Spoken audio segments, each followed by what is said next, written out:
Նվազագույնը եւս 135-ամյակ է մաղթում ազգային պետականամետ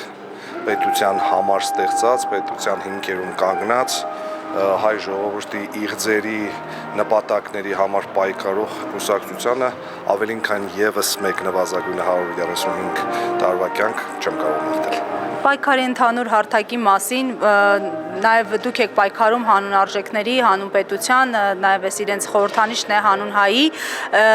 եւ ինչ անել, որ պայքարը հաջողի, որովհետեւ ականատեսենք, որ 7 տարի անց փաստացի արդյունքներն այդքան էլ գոհացուցիչ չեն, գոնե հանրային մի շերտի համար։ Պետք է մի քիչ ավելի խելացի լինել, մի քիչ ավելի արագ ու մի քիչ ոչ ամբիցիոզ։ Եվ Գյումրիում սպասվող իրադարձությունների առնչությամբ ձեր դիտարկումները դեկտեմբերի 7-ին գյումրեցիների համար այս ողբերգական օրը փաստացի մեկ այլ այսպես իրադարձություն է սպասվում, որը շատ-շատերին հունիցանել է, համենայն դեպս գրառումներն այդ մասին են վկայում, ձեր դիտարկումը որն է, ինչու այդ օրը, ինչու հենց Սուրբ 7 վերք եկեղեցին։ Ապրիլի 24-ը մոռացության մատնող արտաքին քաղաքական վեկտորի առաջնահերթություն չհամարող իշխանությունից ամեն ինչ կարելի է սպասել։ Իրենց համար ոչ մի ողբերգական օր չի կարող պատճառ կամ առիթ հանդիսանալ չանելու իրենց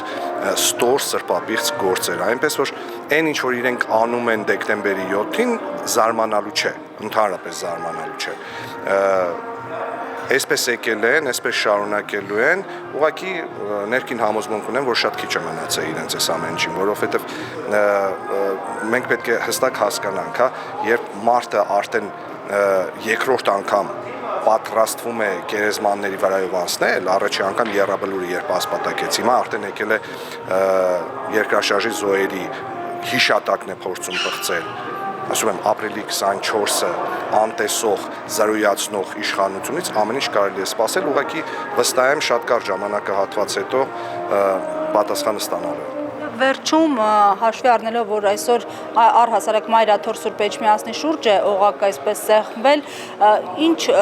ասելիք ունեք վեհափառ հորը,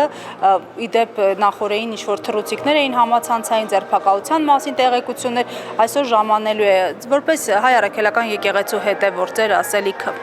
Որդիական խնդրանքս ու հորդորս մնալ ամուր,